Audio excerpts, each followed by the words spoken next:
कुमारी हर्षिता खाती रक्षा मंत्री, कुमारी अंजलि पाठक गृह मंत्री, कुमारी सृष्टि मेहरा श्रम एवं रोजगार मंत्री, कुमारी लक्षिता पंत शिक्षा मंत्री, कुमारी पावनी पंत स्वास्थ्य मंत्री, श्री दिव्यांश रावत वित्त मंत्री, श्री तन्मय कार्की रेल मंत्री, कुमारी इप्सिता पाठक जल संसाधन मंत्री। आज विकसित भारत का निर्माण हर नागरिक की आकांक्षा और संकल्प है। मैं एक विकसित आत्मनिर्भर भारत बनाने का संकल्प लेता हूँ। मुझे आशा ही नहीं विश्वास है कि इस संकल्प को पूरा करने में मेरे मंत्री एवं सांसद मेरा पूर्ण सहयोग करेंगे। धन्यवाद। जय हिंद, जय भारत। अब प्रश्नकाल शुरू किया जाता है। महासचिव जी से मेरा अनुरोध है कि वे आज का एजेंडा और प्रश्नों की सूची वितरित करें। महोदया, प्रश्न सूची वितरित की जा रही है।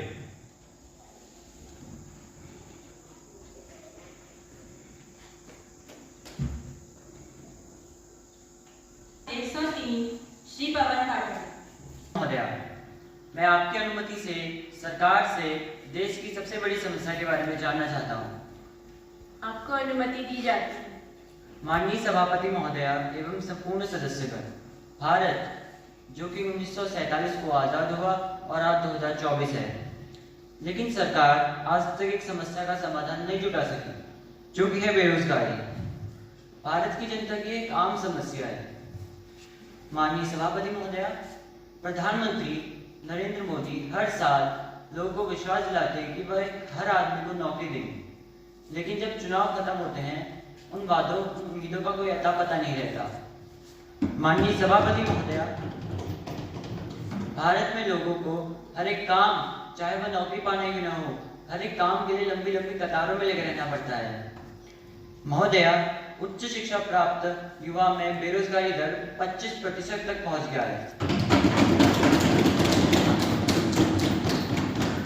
एक आम आदमी जो कि 12वीं तक अपनी शिक्षा पूरी करता है, यह सोच के कि उससे एक नौकरी मिल सके, परंतु सरकार के कुछ नियमों और लापरवाही के कारण उसे बेरोजगारी की श्रेणी में गिना जाता है। मैं सरकार से इस गंभीर मुद्दे में जवाब देने की अपेक्षा करता हूं तथा अपेक्षा करता हूं कि अध्यक्ष महोदय इस विषय की गंभीरता को समझें। धन्यवाद। महोदया, मैं आपकी अनुमति से बेरोजगारी के संबंध में पूछे गए इस प्रश्न का उत्तर देने की अनुमति चाहती हूँ। अनुमति दी जाती है। महोदया, विपक्ष का कार्य केवल झूठे आरोप लगाना रह गया है। ये लोग सच्चाई सुनना ही नहीं चाहते। सच्चाई तो यह है कि विपक्ष ने देश में एक भ्रांति फैलाई हुई है कि सरकारी नौकरी को ही रोजगार बोला जाता है, जबकि सरकारी नौकरियां सीमित होती हैं। महोदया, अब मैं हमारी सरकार द्वारा देश के युवाओं में रोजगार सृजन हेतु उठाए गए कदमों तथा भविष्य की नीतियों के बारे में कुछ योजनाओं तथा तथ्यों को सदन के पटल पर रखना चाहती हूँ। भारत में विदेशी निवेश को बढ़ावा देना, आत्मनिर्भर भारत रोजगार योजना, प्रधानमंत्री गरीब कल्याण रोजगार अभियान, प्रधानमंत्री रोजगार प्रोत्साहन योजना, राष्ट्रीय कैरियर सेवा योजना, राष्ट्रीय ग्रामीण आजीविका मिशन, प्रधानमंत्री स्वनिधि योजना, प्रधानमंत्री मुद्रा योजना, स्टार्टअप इंडिया योजना। महोदया, स्टार्टअप इंडिया एक ऐसी योजना जो कि प्रधानमंत्री जी ने 2016 में चालू की थी, जिसका परिणाम छोटे उद्यमी के लिए वरदान के रूप में होना चाहिए था, परंतु यह योजना केवल बड़े बड़े उद्योगपति जैसे अंबानी अडानी के लिए बनाई गई थी। महोदया, स्टार्टअप इंडिया एक ऐसी योजना है जो कि प्रधानमंत्री जी ने 2016 में चालू की थी, जो कि छोटे उद्यमियों के लिए वरदान बननी चाहिए थी। वही योजना बड़े उद्योगपतियों के लिए जैसे अंबानी अडानी के लिए बनाई गई है, और वही बात देश के लाखों युवाओं की मेहनत को नजरअंदाज किया जा रहा है।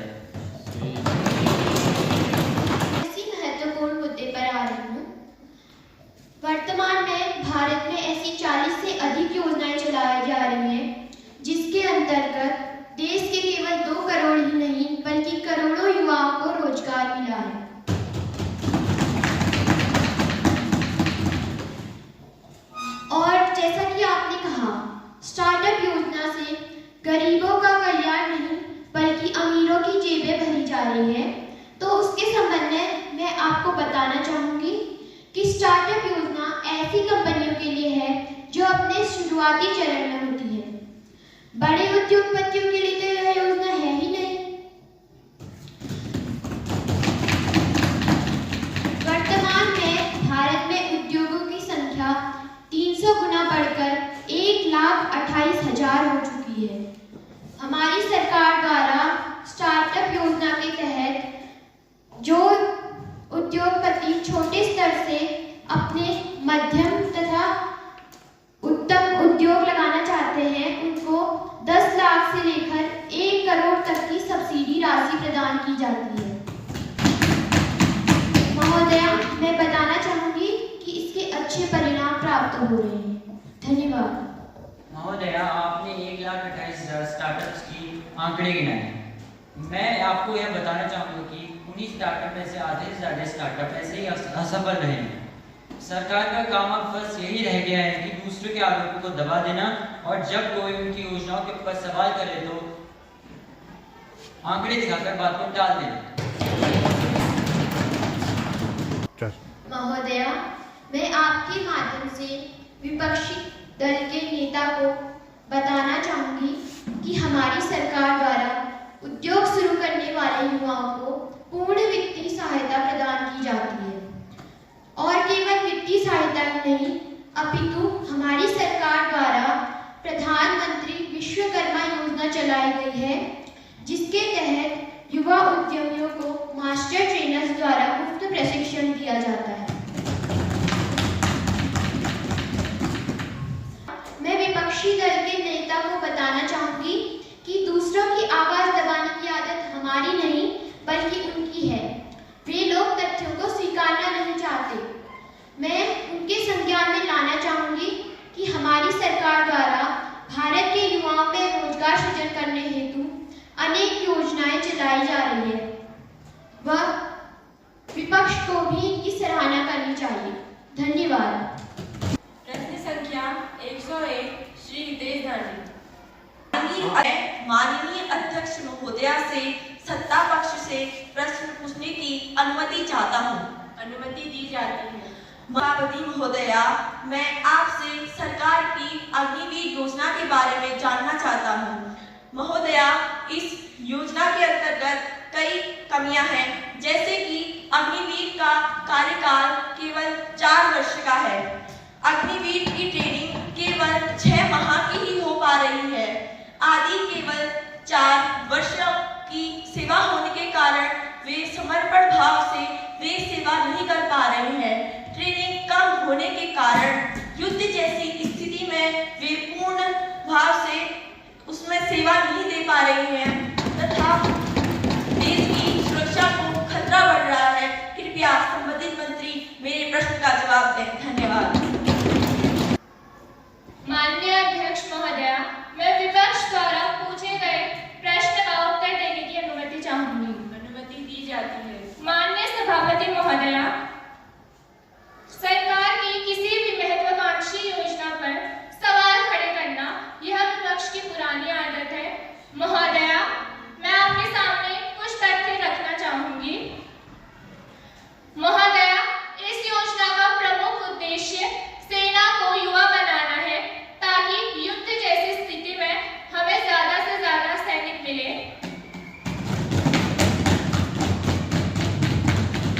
महोदया,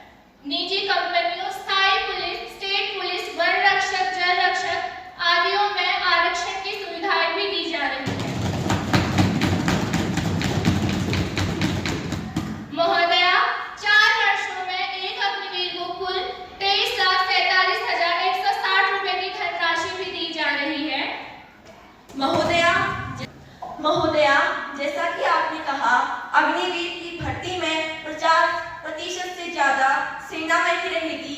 और आपने यह भी कहा सेवानिवृत्त होने के बाद उसे 25 लाख कुछ रुपए की धनराशि भी दी जाएगी। क्या वह धनराशि उसके पारिवारिक खर्चों का निर्वहन कर पाएगी?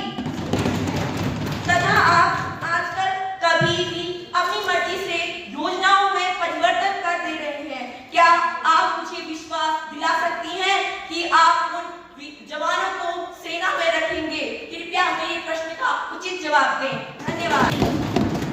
एक ही प्रश्न कर सदन को गुमराह करने की कोशिश मत कीजिए।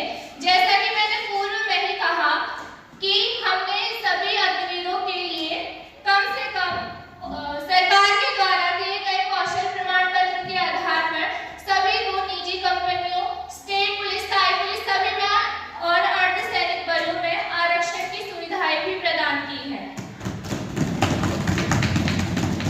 अग्निवीर की ही तरह अग्निवीर को भी सेना की तरह चिकित्सा, CST, कैंटीन, यात्रा आदि सभी में सुविधाएं दी जा रही हैं।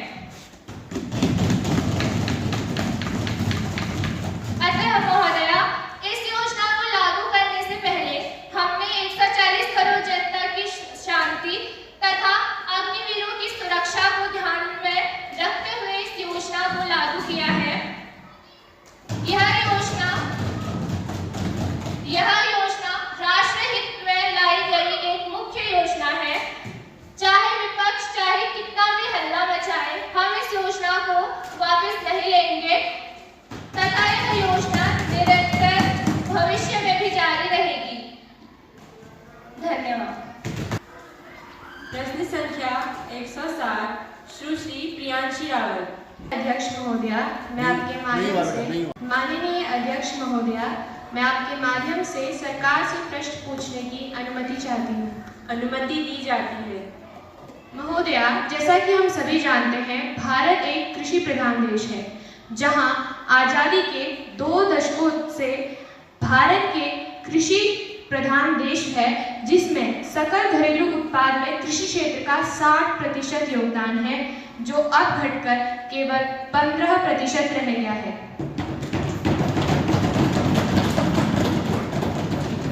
आज भी भारत के GDP में 22% योगदान कृषि क्षेत्र का है। फिर भी जिस किसान को देश का अन्नदाता कहा जाता है, समाज की रीढ़ कहा जाता है, उस किसान की दिन प्रतिदिन हालत बिगड़ती जा रही है। आज किसान आए दिन अपनी जायज मांगों को लेकर आंदोलन कर रहे हैं, परंतु हमारी सरकार उनकी जायज मांगों को स्वीकार करने के बजाय, उनके प्रश्नों का उत्तर करने के बजाय उनके प्रयासों को कुचलती हुई नजर आती है।